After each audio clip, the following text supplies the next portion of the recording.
I'm Clara, 32, and I'm lying in a hospital bed, stitches pulling tight across my stomach. Just hours ago, I had emergency surgery and the fog of anesthesia still clouds my head. I reach for my phone, expecting a flood of texts from my husband Nathan. There's just one, at a business dinner back late. My heart sinks. I called him frantic before they wheeled me in. On the table beside me sits an envelope left by the surgeon from a stranger. What's inside?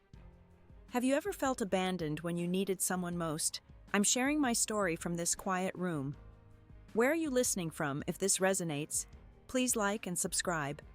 The morning started like any other, with the faint smell of burnt toast lingering in our kitchen.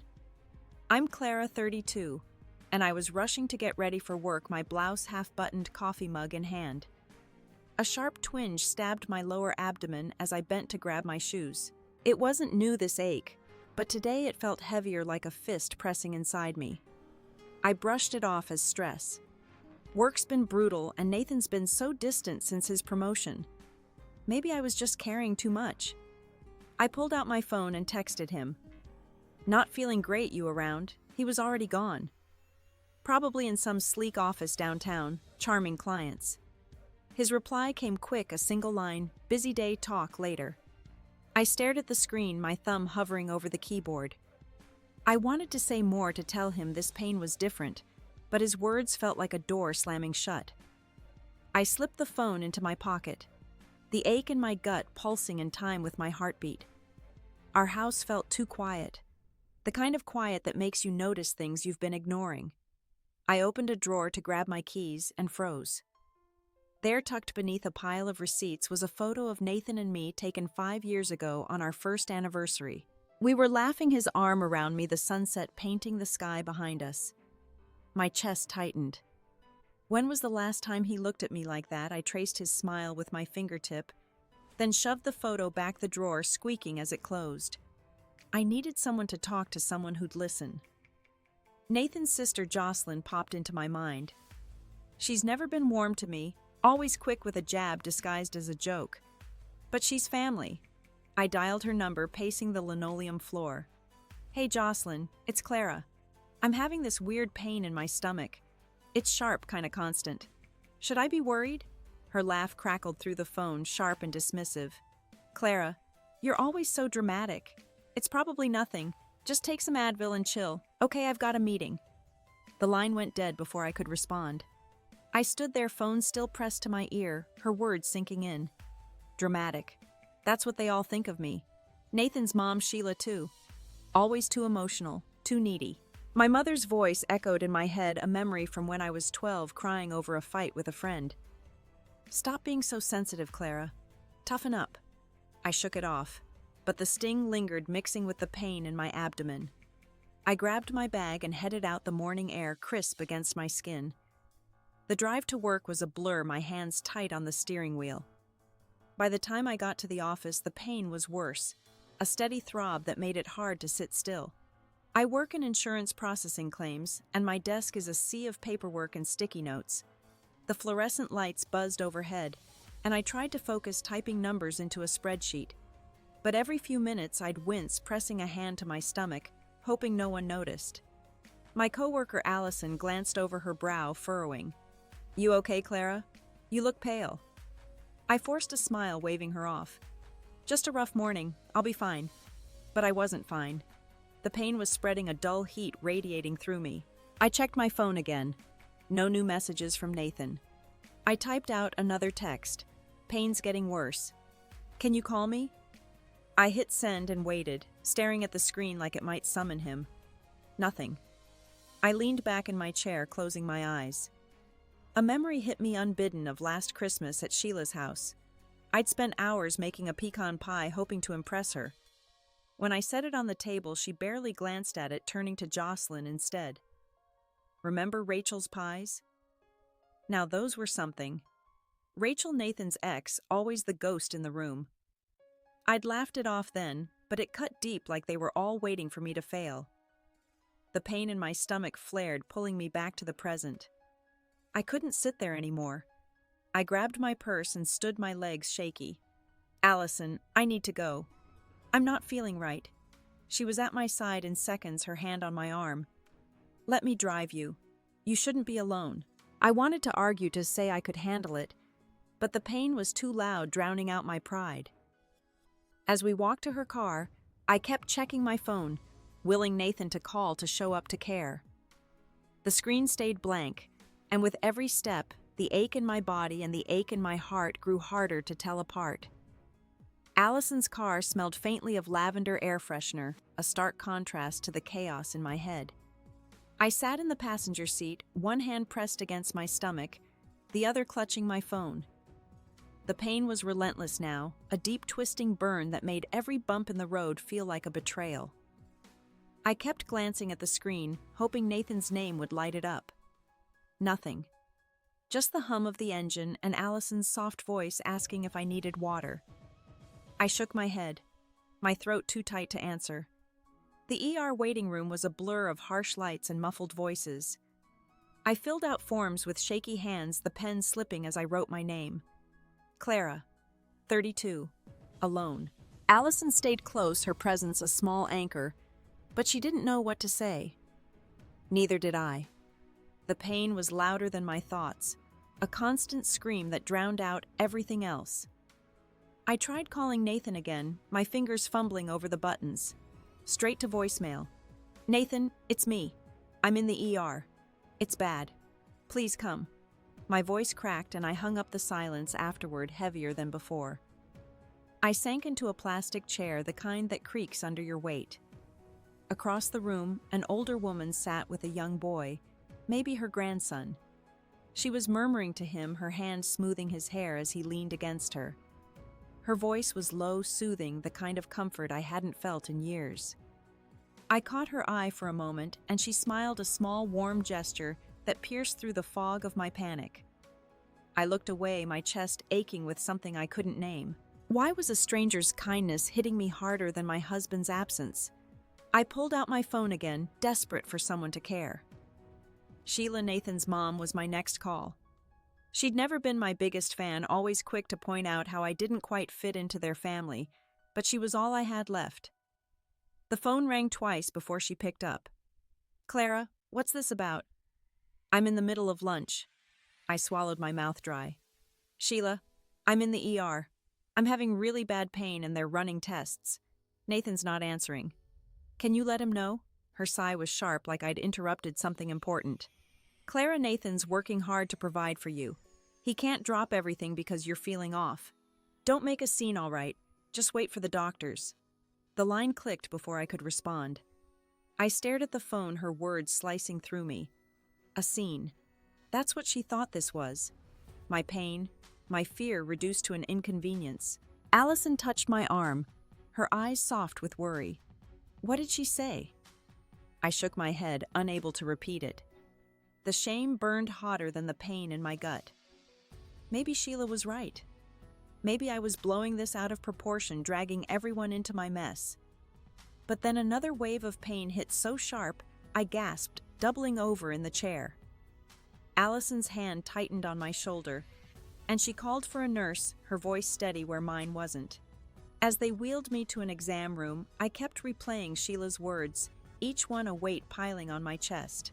I thought of the last time I'd seen her at a family barbecue, when she'd pulled me aside to say Nathan deserved someone who understood his ambition. I'd laughed it off, told myself she was just protective. Now those words felt like a warning I'd ignored. My phone buzzed and my heart leapt, thinking it was Nathan. It was just a work email, something about a claim I hadn't finished.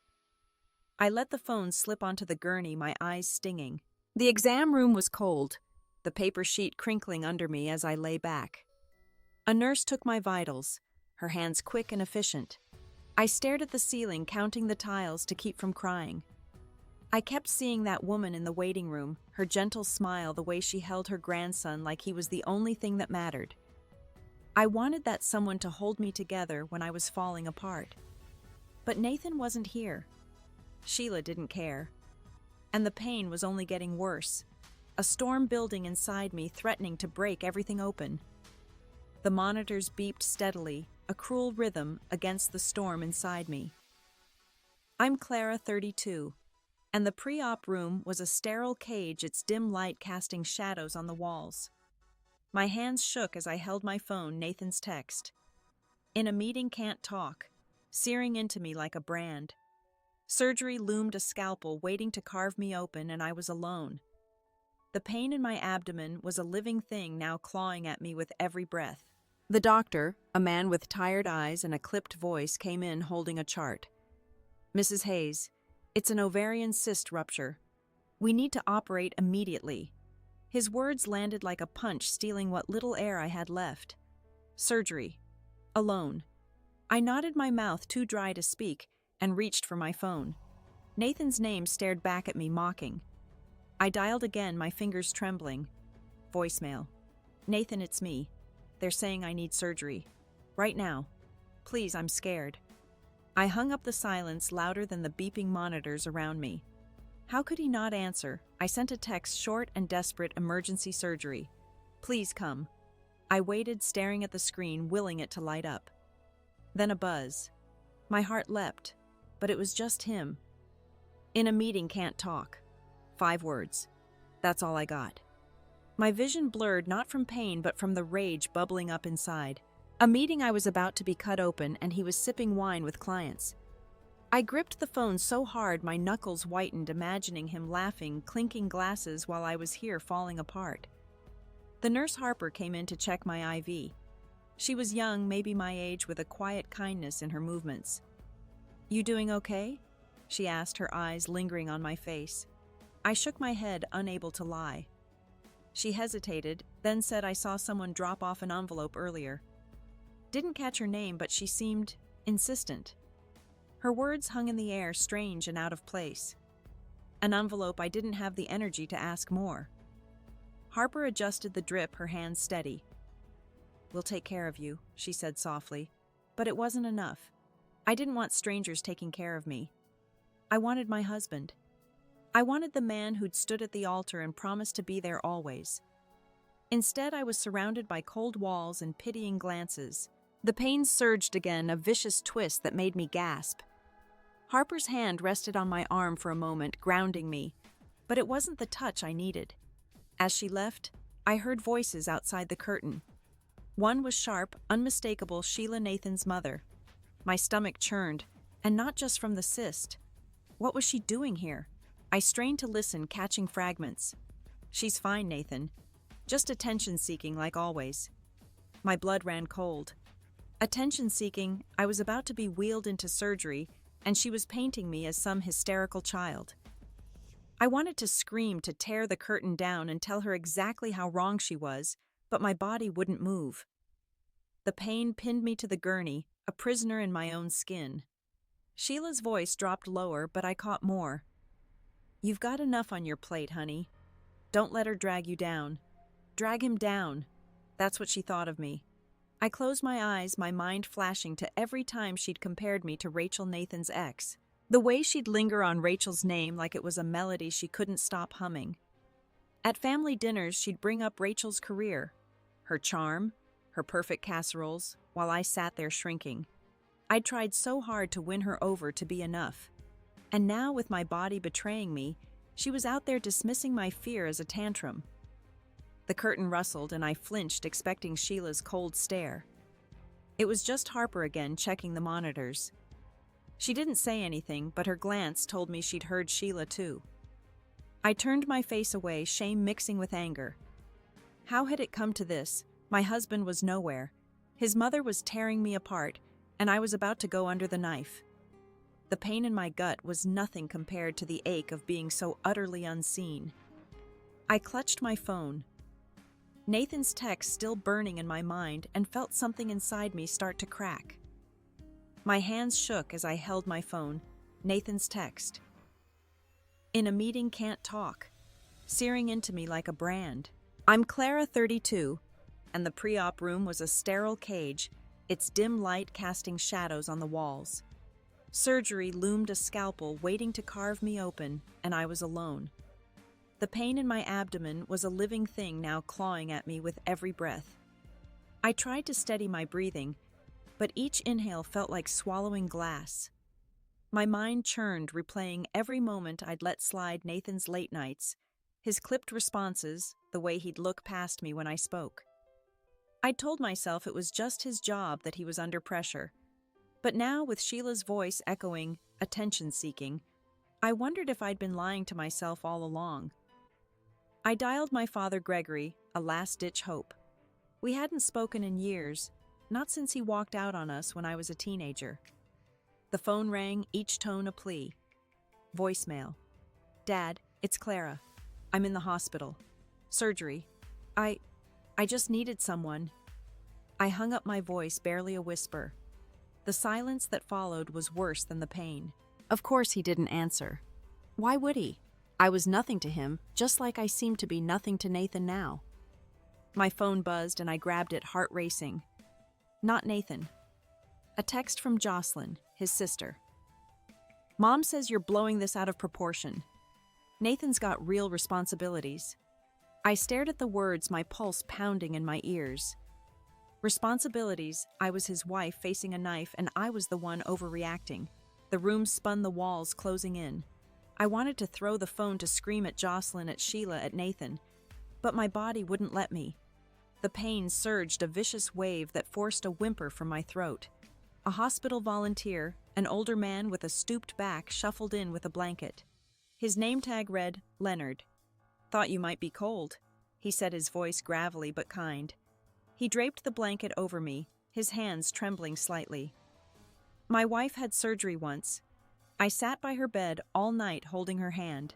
She said it made her feel safe. His words were soft, but they cut deep. I nodded, unable to speak, my eyes burning. Why couldn't Nathan be here doing that for me? Leonard patted my shoulder and left his story lingering like a bruise. I scrolled through old texts from Nathan, searching for something, anything to prove I wasn't crazy. Messages from months ago when he'd call me babe and send silly emojis felt like they belonged to another life. Now his texts were curt, mechanical. Running late. Don't wait up. Client dinner, be home tomorrow. I stopped on one from last week after I'd asked him to talk, really talk about us. Clara, I'm trying. You don't get how much pressure I'm under. Pressure. That was his excuse for everything. But what about me? What about this moment right now when I needed him most? The door opened and I flinched, expecting Sheila's cold stare. It was Harper, the nurse, checking my chart. She glanced at my phone, then at me, her expression softening. Still no one here, she asked quietly. I shook my head, my throat too tight to answer. She didn't push, just adjusted the IV and squeezed my hand. You're strong. You'll get through this. Her words were meant to comfort, but they only deepened the ache. I didn't feel strong. I felt like I was drowning, surrounded by people who saw me as a burden. As Harper left, I heard footsteps outside. Then Jocelyn's voice, low and sharp, talking to someone, probably Sheila. She's always been like this, Mom. Needy. No wonder Nathan's checked out. My breath caught a sob trapped in my chest. Checked out. Was that what this was? My marriage? My life unraveling while I lay here helpless? The pain in my gut roared, but it was nothing compared to the betrayal sinking its claws into my heart. I closed my eyes, the world blurring, and felt the truth pressing down. I was on my own and no one was coming to save me. The recovery room smelled of antiseptic, a sharp sting in my nose as I blinked awake. I'm Clara, 32, and my body felt heavy, like it belonged to someone else. The stitches across my abdomen pulled tight, a dull ache beneath the haze of painkillers. The surgery was over, but the fog in my head was thicker than before. I turned, expecting Nathan's face, his hand in mine. The chair beside my bed was empty. My heart lurched, a fresh wound opening where the scalpel hadn't touched. I fumbled for my phone on the bedside table, my fingers clumsy. No missed calls, no texts. Just that same cold message from Nathan. In a meeting, can't talk. I stared at it, my breath shallow, as if reading it again might change the words. He hadn't come. Not during the surgery, not now. I'd been sliced open, put back together, and he was nowhere. The room felt smaller, the walls pressing in, and a low hum of anger started deep in my chest. A soft knock broke the silence. Raymond the surgeon stepped in his face, calm but unreadable. He held a small cream-colored envelope, its edges slightly worn. "Clara," he said, his voice steady, "you're stable." Everything went well. I nodded, barely hearing him, my eyes locked on the envelope. He hesitated, then held it out. "A lady left this for you. She said to give it to you, if he didn't show up." His words landed like a stone in still water rippling through me. If he didn't show up, Nathan. He meant Nathan. I took the envelope, my hands trembling. It was light, but it felt like it carried the weight of everything I'd been avoiding. A small note was tucked under the flap, handwritten in neat slanting script. "For Clara, when you're ready to see." No name, no hint of who this stranger was. My mind raced. The nurse Harper had mentioned someone dropping off an envelope. Was this the same person? Why me? Why now? I looked up at Dr. Raymond, my voice barely above a whisper. Who was she? He shook his head, adjusting his glasses. I didn't get a name. Older woman, calm, like she knew exactly what she was doing. She was adamant I give this to you, but only if your husband wasn't here. His words twisted something inside me, a mix of dread and curiosity. An older woman. I thought of the stranger in the ER waiting room, the one with the kind smile soothing her grandson. Could it be her? But why would she care about me? Dr. Raymond lingered as if he sensed the storm brewing in me. Do you want me to stay while you open it? He asked. I shook my head, my throat too tight to speak. He nodded and left the door, clicking shut behind him. I was alone again, the envelope burning in my hands. My fingers traced the note, the words, "When you're ready to see," echoing in my mind. Ready for what? The truth. I wasn't sure I could handle any more truths, not after Nathan's absence, Sheila's cruelty, Jocelyn's dismissal. I set the envelope on the blanket, staring at it like it might bite. Part of me wanted to tear it open to know what this stranger thought I needed to see. But another part, the part that was still raw from Nathan's betrayal, wanted to shove it away to pretend none of this was happening. I thought of our wedding day, Nathan's vows, his voice steady as he promised to stand by me. Through sickness and health. I'd believed him, then believed in us. Now that memory felt like a lie, and this envelope felt like the final nail. The envelope tore open with a soft rip, my heart pounding so loud it drowned out the hum of the hospital machines. I'm Clara, 32, and the letter inside was folded neatly, its pages crisp against my trembling fingers. A small photo slipped out, landing on the blanket, a worn snapshot of a man and a woman, their faces too familiar. My breath caught. Nathan, my Nathan, arm around Rachel, his ex, at what looked like a candlelit restaurant. The timestamp was yesterday, my surgery day. I unfolded the letter, the handwriting steady but urgent. Clara. I'm Eileen, a former colleague of Nathan's. I saw him with Rachel last night at a dinner he claimed was business. I worked with him years ago and saw this pattern before. He was unfaithful then too, but I stayed silent. I can't now. You deserve the truth. Each word was a blade slicing through the fragile hope I'd clung to. Unfaithful. Not just absent, but choosing her over me. My eyes burned, the photo blurring as I stared at Nathan's smile, the one I hadn't seen in months. Rachel's hand rested on his, her laugh caught mid-frame. They looked happy, intimate, like I was the stranger. Eileen's letter went on detailing moments she'd witnessed, late-night meetings, whispered calls, Nathan's lies about his whereabouts. She'd seen them together that night, hours after I'd called him begging for him to come. He'd chosen her, chosen them while I was fighting for my life. The room spun, my stitches aching as I clutched the letter. How long had this been going on? I thought of Sheila's sly comments, always praising Rachel, and Jocelyn's cold dismissal. Did they know? Were they protecting him, laughing behind my back? My mind flashed to every time Nathan brushed me off, his vague excuses about work, the way he'd pull away when I reached for him. It wasn't stress. It wasn't his job. It was her. I pressed a hand to my mouth, stifling a sob. The betrayal wasn't just Nathan's absence. It was the life he'd built without me, the lies he'd woven while I'd been blind. Eileen's words echoed, "You deserve the truth." But the truth was a weight I couldn't carry. I'd given him everything, my trust, my love, my years, and he'd traded me for someone else. The photo felt like poison in my hand, proof of a life I wasn't part of. My chest heaved, tears spilling onto the blanket. I wanted to scream, to call him and demand answers, but my voice was gone, swallowed by the enormity of it all. The letter mentioned Eileen's guilt, her regret for not speaking up sooner. She'd been at the hospital watching, waiting to see if Nathan would show. He hadn't. And now this, her final act of courage, was tearing my world apart. I looked at the photo again, Nathan's face a stranger's, and felt my heart splinter. Everything I'd believed in was a lie, and I was left here broken with nowhere to go. 2 days after the surgery, I was back in our house, the silence louder than ever. I'm Clara, 32, and my stitches ached with every step, but the pain inside was worse. Eileen's letter and that photo of Nathan with Rachel were folded in my pocket, burning like a secret I couldn't unlearn. I sat on the couch staring at the front door, waiting for Nathan to walk through it. The clock ticked past 7, then 8. When he finally came home, his tie loosened, he acted like nothing was wrong.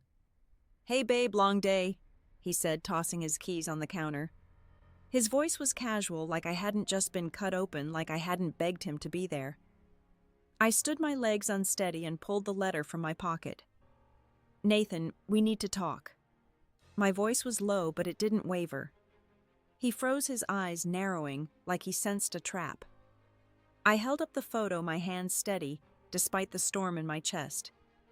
"This is you and Rachel. Last night, while I was in surgery." His face paled, but he recovered fast, stepping toward me. "Clara, you're blowing this out of proportion. It was just dinner work stuff." His tone was smooth, practiced, the same one he used to dodge my questions about late nights. But I wasn't the same Clara who'd let those lies slide. I opened the letter, my eyes locked on his. "Eileen says you've done this before, that you were unfaithful years ago too. Is it true?" My words were sharp, each one a step out of the fog I'd lived in. Nathan's jaw tightened, and he laughed, a hollow sound. "Eileen, some random coworker, Clara. She's delusional. You're really gonna believe her over me." He reached for the photo, but I pulled it back, my heart racing. Something clicked then, a clarity I hadn't felt in years. I slipped my phone from my pocket and hit record, setting it on the coffee table screen down. Nathan didn't notice, too busy spinning his story. "Look, I was at a client dinner. Rachel was there, sure, but it's not what you think. You're twisting this because you're upset about the hospital." His words were a slap, blaming me for his absence, for my pain. I felt the old urge to apologize, to smooth things over.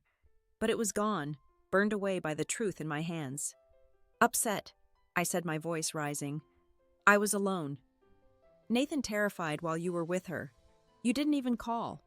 I stepped closer, the letter trembling in my grip. "Eileen saw you. She saw you choose Rachel over me.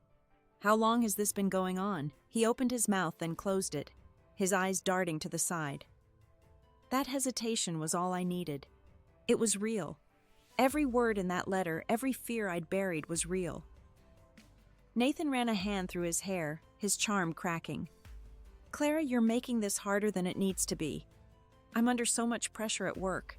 You don't get it." I laughed, a bitter sound that surprised me. "Pressure, don't you dare." "I was in surgery, Nathan. You promised me forever, and you couldn't even show up." My voice broke, but I didn't stop. I couldn't.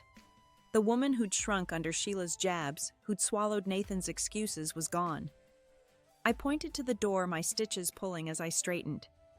"You need to tell me the truth. Right now. No more lies." My words hung in the air, a line drawn between us. Nathan stared at me, his face a mix of anger and something else, fear maybe. For the first time, I wasn't begging for him to see me. I was demanding it. And as he stood there silent, I felt a spark ignite inside me, a strength I'd forgotten I had, ready to burn through whatever came next. Nathan's silence stretched, filling the living room with a tension I could taste. I'm Clara, 32, and I stood there, letter in hand, my stitches a faint reminder of what I'd survived. His eyes flicked to the phone on the coffee table, finally noticing it. "Are you recording this?" He snapped, his voice sharp with accusation. I didn't flinch. "Yeah, I am. Because I'm done trusting your words." My voice was calm, but inside I was electric, every nerve alive with purpose. He took a step back like I'd slapped him. "Clara, this is crazy. You're turning me into the bad guy over nothing." "Nothing." The word echoed, and I felt a laugh bubble up low and bitter. "Nothing. I was in surgery, Nathan. I could have died. And you were with Rachel. Don't call that nothing." I folded the letter carefully, slipping it back into my pocket with the photo. Each move was deliberate, a reclaiming of the space he'd taken from me. I walked to the kitchen, needing distance, and poured myself a glass of water. My hands were steady now, the trembling gone. Nathan followed, his voice softer, pleading. "Clara, let's talk this out. You're upset, I get it, but we can fix this. Fix this." I set the glass down, the clink loud in the quiet. "You don't get to fix this," I said, turning to face him. "You broke it. You broke us." My words weren't loud, but they carried a weight I hadn't known I could wield. I thought of Allison, my coworker who'd driven me to the ER when Nathan wouldn't answer. She'd texted me this morning, checking in her words, simple but solid. "You're not alone. Call if you need me." I pulled out my phone, ignoring Nathan's stare, and texted her. "Can we meet tomorrow? Need to talk." Her reply came fast. "Anytime. Coffee shop, noon." I nodded to myself, a small anchor in the storm. I wasn't alone, not anymore. Nathan was still talking, his voice a desperate hum, but I wasn't listening. I walked to the bookshelf, my fingers brushing an old journal I'd kept before we married. I'd filled it with dreams, painting classes, a trip to the coast, a life where I felt alive. I'd tucked it away when Nathan said those things were impractical. Now I pulled it out, dust coating my fingertips. Opening it, I saw a sketch I'd done of a lighthouse strong against a stormy sea. That was me now, I realized. Not the storm, but the light. I turned to Nathan, cutting him off mid-sentence. "I'm done with excuses. I'm done being the one who waits." My voice was steady, each word a brick in the wall I was building. "I'm seeing a lawyer. I want you out by the weekend." His mouth opened, but no words came. For the first time, he looked small, like the man I'd built up in my mind was crumbling. I didn't feel triumph, just a quiet resolve, like a knot finally untying. As he stammered, my phone rang. Sheila's name flashed on the screen and my stomach twisted. I let it go to voicemail, but her voice came through loud and biting. "Clara, you're ruining Nathan's life with this nonsense. Call me back." I stared at the phone, her words a final straw. I hit block, my thumb pressing hard, and the silence that followed was a gift. No more Sheila, no more Jocelyn, no more of their poison. Just me choosing myself. I walked to the window, looking out at the streetlights flickering on. Nathan was still there, muttering something about needing time, but I didn't turn around. I opened my journal again, my fingers tracing the lighthouse. Tomorrow I'd meet Allison. I'd call a lawyer. I'd start painting again. The future wasn't clear, but it was mine. I closed the journal, my eyes steady on the night outside, and felt the first real breath I'd taken in years fill my lungs. The lawyer's office smelled of old paper and coffee, a cluttered space with files stacked high on the desk. I'm Clara, 32, and I sat there, my journal clutched in my lap, its worn cover grounding me. Margaret, the lawyer, had sharp eyes and a voice that cut through my nerves. "You've got a strong case, Clara," she said, flipping through the recorded conversation I'd sent her. "The letter from Eileen, the photo your husband's absence during surgery, it all paints a clear picture." I nodded, my stomach tight, the reality of divorce settling like frost. Margaret leaned back, her pen tapping the desk. "I went through something like this years ago. Left my husband after he drained our savings. It's hard, but you're doing the right thing." Her words were unexpected, a bridge between us. I managed a small smile, the first I'd felt in days. Knowing she'd walk this path made the room feel less cold, the future less daunting. She handed me a list of next steps: paperwork, mediation, asset division. Each item was a brick in a new foundation, one I was building alone. I left the office, the autumn air sharp against my cheeks. My phone buzzed as I walked to my car. Nathan's name flashing. My thumb hovered, then swiped to open his text. "Clara, please. Let's talk. I'm sorry. Sorry." The word felt hollow, a reflex, not a reckoning. I stared at it, remembering his deflections, his ease at lying. My finger hit block the screen, going dark. The act was small, but it carved out space inside me, a quiet freedom I hadn't known I needed. At home, the house felt different, like it was holding its breath. Nathan had started packing his suits, gone from the closet, his coffee mug missing from the sink. I stood in the bedroom, the emptiness both heavy and light. My stitches itched under my sweater, a reminder of what I'd endured without him. I pulled out Eileen's letter from my drawer, rereading her words. "You deserve the truth." I folded it carefully, tucking it beside my journal.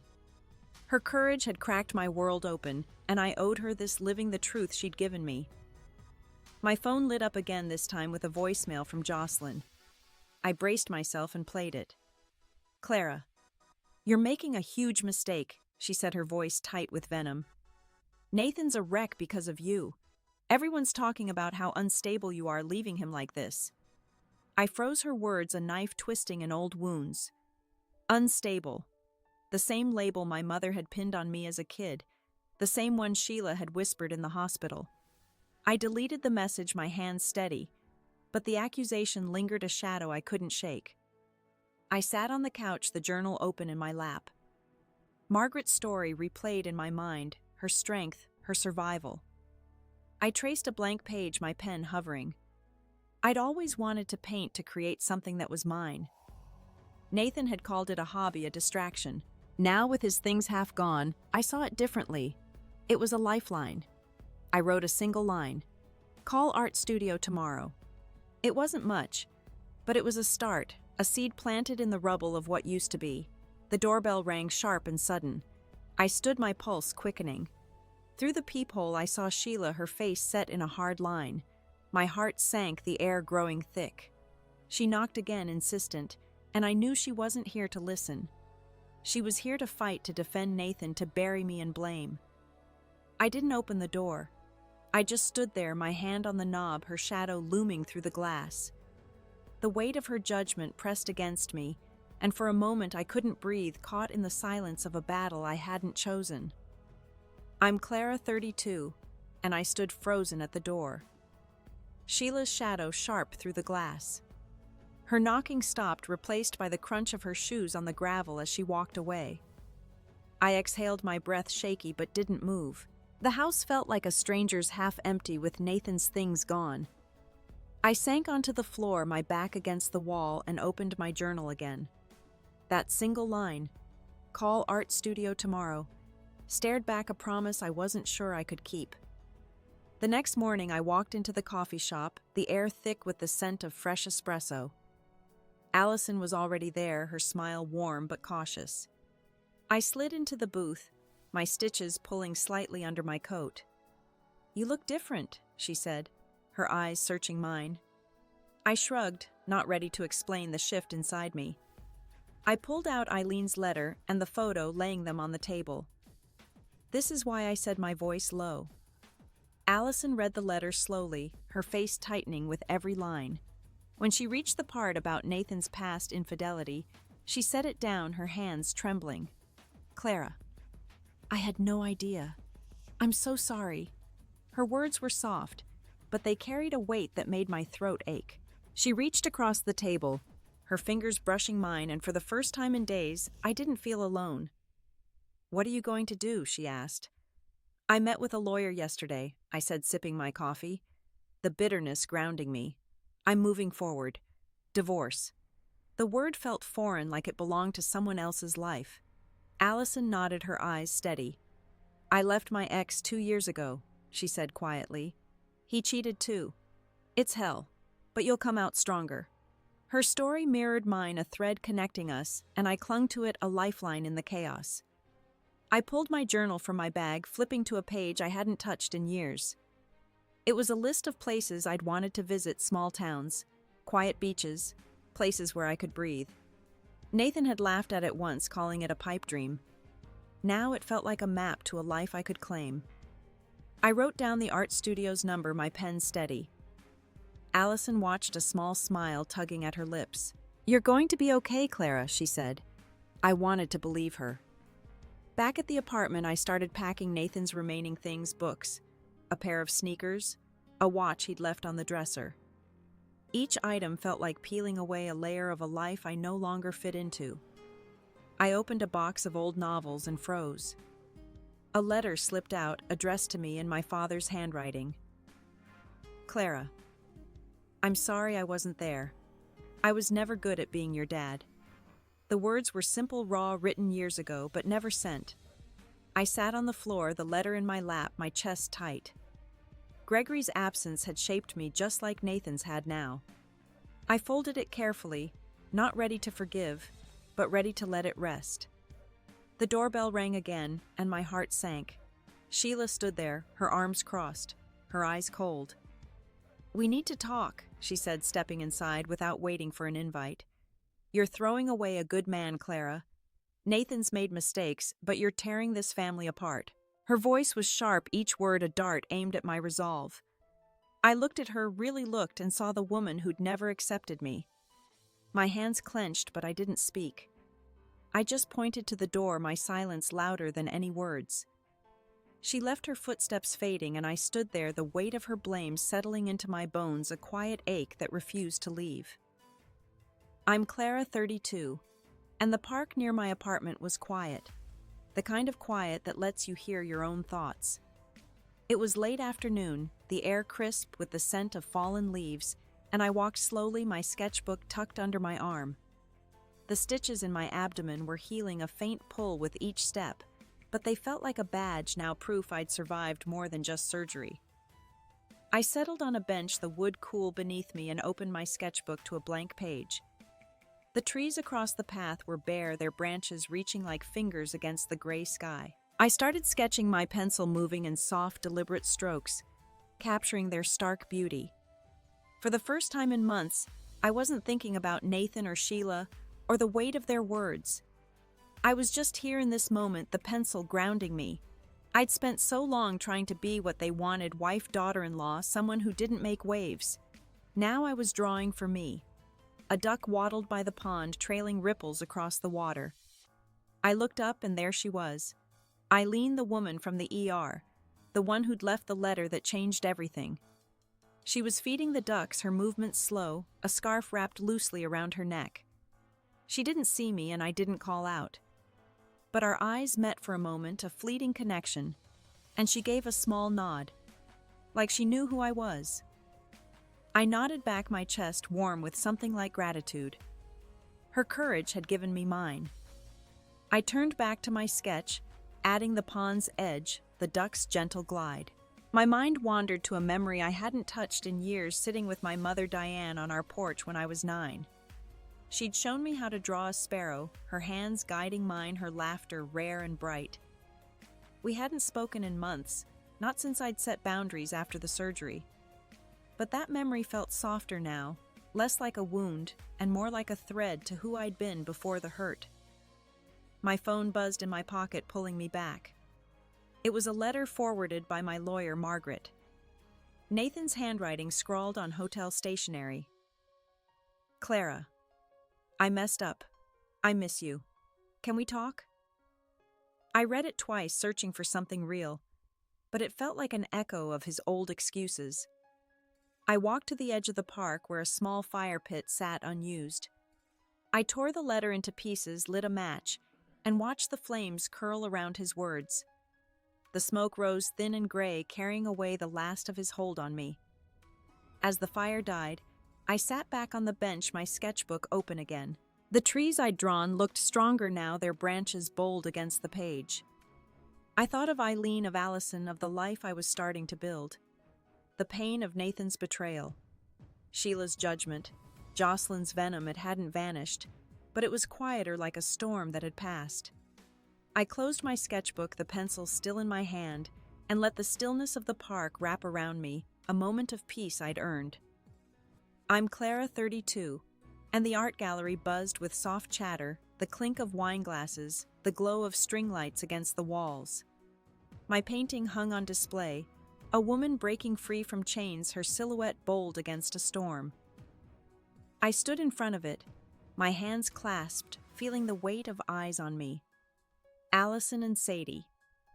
My new friend from art class stood nearby, their laughter, a quiet hum that warmed the edges of my nerves. Sadie nudged me, her smile bright. "This is yours, Clara. You did this." I nodded, my throat tight. The painting wasn't just colors on canvas. It was me unshackled, born from the hospital bed, from Eileen's letter, from the moment I chose myself. A man approached his badge, reading Miles, the curator. "Your work has heart," he said, his voice low. "We'd love to show more." "Think about it." I blinked, caught off guard. More. A door opening I hadn't expected. I stepped away, needing air, and found a corner near a window. The city lights flickered outside, a rhythm that matched my pulse. I thought of the girl I'd been, the one who dimmed her dreams to fit Nathan's life. That girl was gone, not erased, but transformed like clay reshaped by fire. I touched the locket around my neck, a gift from my mother years ago before our distance grew. It held a tiny sketch I'd drawn as a kid, a tree simple but sturdy.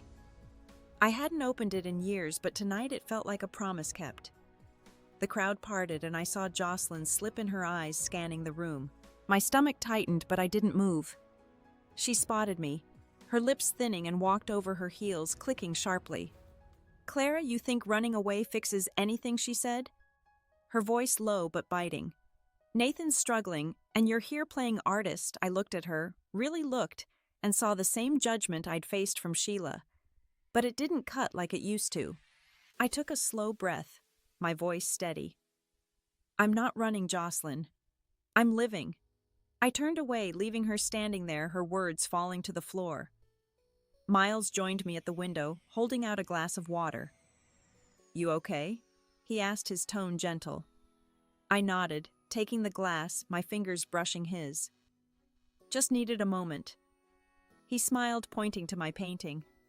"That's more than a moment. It's a story." His words settled in me, light but solid, like stones smoothed by a river. I glanced at Allison and Sadie, their heads bent together, laughing over something small. They were my people now, not by blood, but by choice. I stepped outside, the night air cool against my skin. The gallery's hum faded behind me, and I stood under a street lamp, its glow soft on the pavement. I thought of my mother, of the call I'd made to her last week, tentative but honest. We'd talked not long, but enough to start mending what was broken. I thought of Eileen, her quiet nod in the park, a stranger who'd changed my life with one act. I didn't need Nathan's apologies or Sheila's approval anymore. I had this, the night, the art, the people who saw me.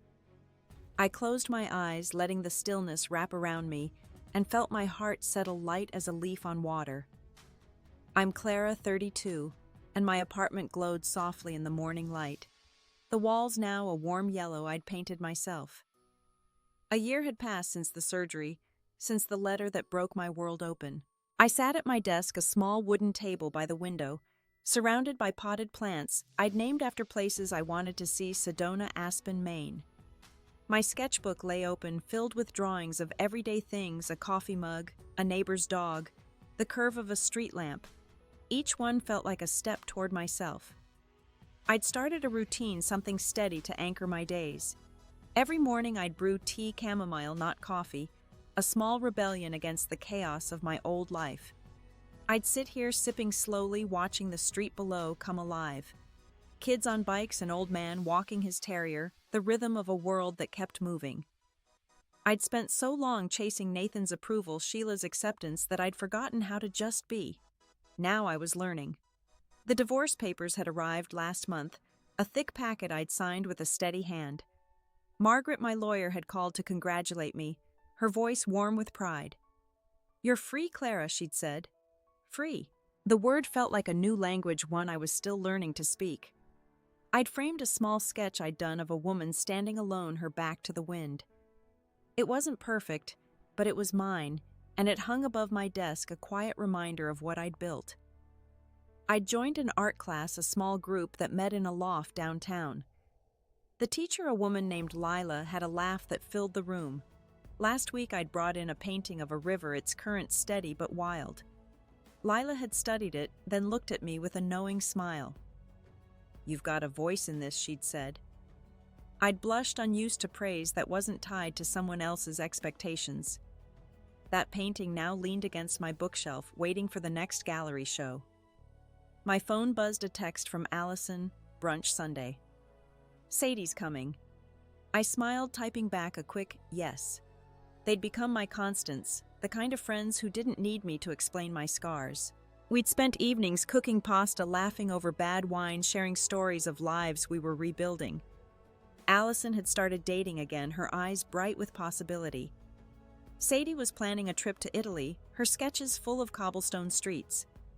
Their courage fed mine, a quiet fuel. I stood stretching and walked to the kitchen, where a small box sat on the counter. It held things I'd kept from my old life, a keychain from a trip Nathan and I took, a scarf Sheila had given me. I hadn't opened it in months, but today I felt ready. I lifted the lid, my fingers brushing the keychain, its metal cool. I didn't feel the pang I'd expected. Instead, I saw it for what it was, a memory, not a chain. I set it aside, keeping only the scarf, its soft blue, a color I still loved. The morning was quiet, the kind of quiet that doesn't demand anything. I poured another cup of tea, the steam curling upward, and sat back at my desk. The plants caught the light, their leaves a vivid green. I picked up my pencil, sketching the outline of a new drawing, a woman walking a path, her steps sure but unhurried. I didn't know where she was going, but I knew she was free. I leaned back, the tea warm in my hands, and let the stillness settle, a soft breath of peace. I'm Clara, 32, and the evening light filtered through my apartment window, casting long shadows across the floor. I stood in front of a small frame I'd hung last week, a photograph of a single duck gliding across a pond, its ripples catching the sunset. I'd taken it during a walk, a moment when the world felt simple, whole. It wasn't just a photo, it was a promise to myself to notice the small things, to find beauty in what others might overlook. I'd started a new habit, something quiet but powerful. Each night I'd write a single sentence about something I was grateful for. Tonight, it was the way the light hit the leaves outside, turning them gold. Last night, it was the sound of Lila's voice in art class, encouraging me to keep going. These sentences filled a notebook, a record of a life I was building piece by piece. I'd stopped waiting for someone else to define my worth. That was new, and it felt like freedom. Last week I'd done something I hadn't planned. I'd taken the money from my first painting sale and set up a small fund in Eileen's name, a scholarship for women facing medical crises alone. It wasn't much, but it was a way to honor the stranger who'd given me the truth when no one else would. I'd never spoken to her, never thanked her, and her act had been a spark lighting a path I hadn't seen before. I kept her photo, the one from the letter, on a shelf beside my plants, a quiet tribute. My phone buzzed, a voicemail from Nathan. I hesitated, then played it. "Clara, I know I failed you. I'm sorry." His voice was soft, broken, but it didn't pull me back. I deleted it, my finger steady, and felt no anger, no ache, just calm. He was part of a past I'd let go, like leaves falling in autumn. I thought of my mother Diane and our recent call. We'd spoken about small things, her garden, my art. Not the years of silence, but it was a start. I didn't need her to fix the past, just to meet me in the present. I walked to the window, the city humming below. I'd been broken, betrayed, left alone in a hospital bed. But I'd found something stronger myself. The lesson wasn't loud or grand. It was in the quiet choices, painting when I wanted to hide, writing gratitude, when I wanted to cry, choosing people who saw me. Life doesn't hand you strength. You carve it out, one small act at a time. And sometimes a stranger's kindness, like Eileen's, can show you the way. What's a moment that changed how you see yourself? I'd love to hear your story in the comments. It's how we find each other, how we heal. If this story touched you, please like, subscribe, or share it with someone who might need it. Thank you for listening, for being here with me. Here's to finding our light wherever we are.